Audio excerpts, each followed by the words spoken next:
Welcome back to Awaken Aligned, the podcast for faith-fueled women who want to break free from autopilot and step into a life of presence, priority, and purpose. I'm Dr. Phyllis, your coach. Today, we're tackling something we all face: clutter and avoidance. If you've ever found yourself letting piles build up, putting off that one email, chasing shiny distractions instead of facing uncomfortable emotions, sis, this episode's for you. We'll talk about the deeper roots of avoidance and how you can use the CLEAR method, my CLEAR method, to create real freedom and presence, one small, honest step at a time. Let me take you behind the scenes of my own life. Over the years, I noticed how clutter, whether it was a overflowing email inbox, a pile of paperwork, a messy closet, things from the car that I would just go take out when the car had to be repaired. I just go put them in a bag and put them in the corner. I have to admit, the times I've needed to get a new car, I'd have to have boxes. I never forget when I transitioned from my two-door to my first minivan, back when my kids were small. And actually it would have been just when I had my daughter. My daughter was the only one I had at that time. Oh my gosh, the dealership, the salesperson had to bring out boxes to help me get all my stuff out of the car to put in the new car. But sis, it wasn't just about being disorganized. It was a sign that I was on autopilot. I'd avoid emails, put off tasks I didn't want to do. But what would I do? I would chase after shiny objects, new promotions, new roles, responsibilities, new clubs, new memberships, just to escape facing my real feelings. And all of these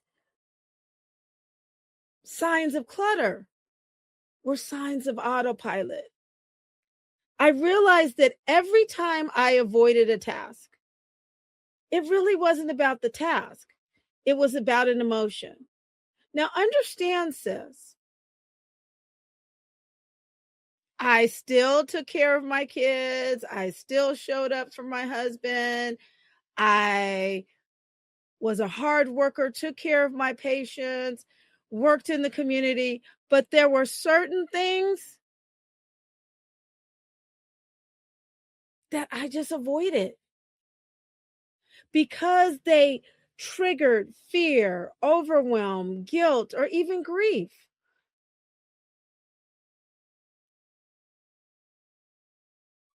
There's still things that I have to go through and clean out from my mom.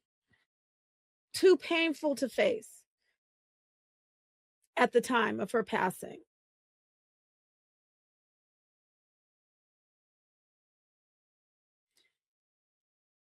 I wasn't ready to feel the emotion that was connected to certain things that I avoided. And so the result, more clutter, more stress, because I felt bad about,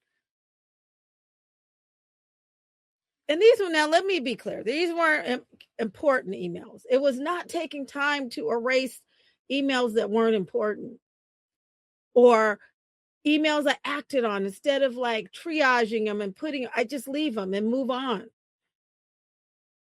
But there was a lot of guilt when I come home and there's a bag here, a box there.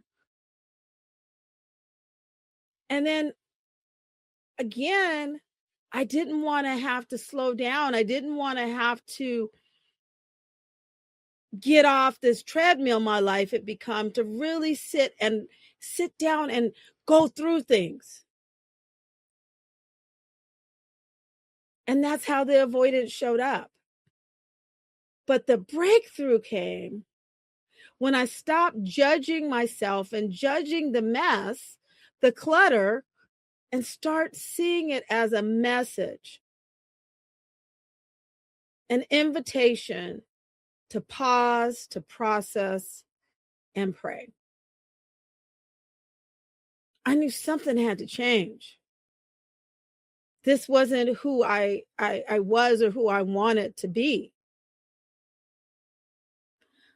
So, sis, I wanted to share with you today that clutter isn't just a mess, it's a message. When you clear the mess, you create space for peace. Let's say this again. Clutter isn't just a mess, it's a message. When you clear the mess, you create space for peace. And what I found is what I call the clear method to deal with the mess, the mindset of emotional autopilot. And I hope it's helpful to you. First, clarify the avoidance. Notice when you're putting something off or letting clutter build up, ask yourself, what am I really avoiding? The L is listen to your emotions. Get honest.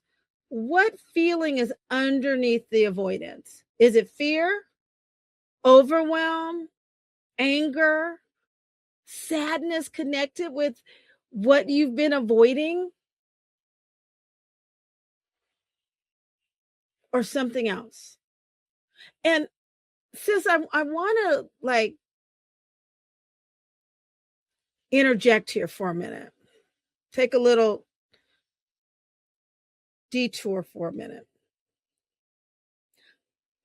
Clutter and avoidance is not just limited to items.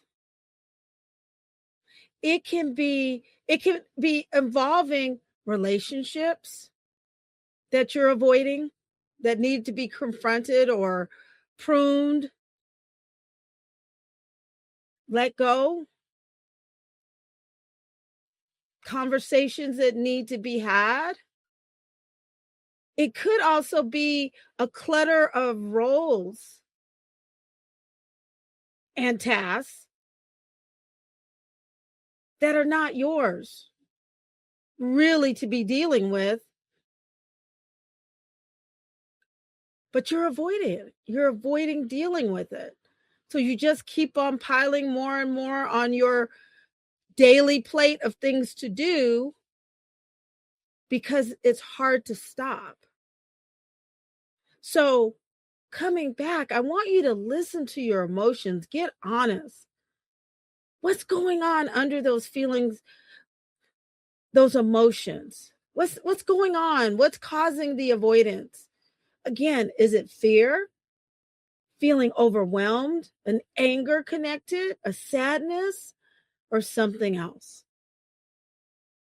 So we talked about C, clarify the avoidance when you are putting something off or letting clutter build up. L, listen to your emotions. What's going on? And then E is engage God. Don't carry it alone, sis. Like most of us do. We try to carry it alone because that's the way we're wired. I'll do it myself. And even with that, I had to realize when I started really going deep, yes, I had wonderful parents, supportive family. But somewhere along the line, as a girl, as a kid, the narratives playing in my mind were, and the mindset that I had to do it myself. I had to fix it.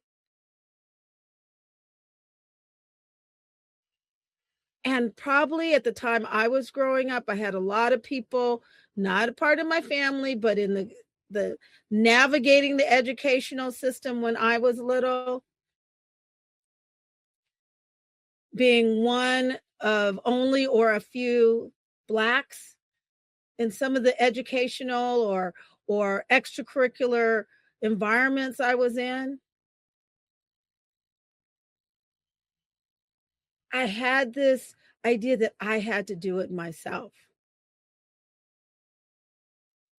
And it was only after I realized how that narrative was woven throughout my life. And it would raise its head at times, and at times too often. And I had to do what E is: engage God, not carry it alone, but pray, invite God into my emotions. And I'm encouraging you to bring God into your emotions and ask Him for the courage to face what's there, what is underlying the emotions, the avoidance. So, C, clarify the avoidance. L, listen to your emotions. E, engage God. And now A, act.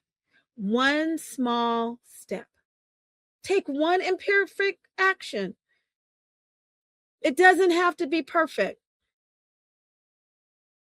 Open the email, move one item, have a gentle conversation to get things rolling. Focus on progress, not perfection.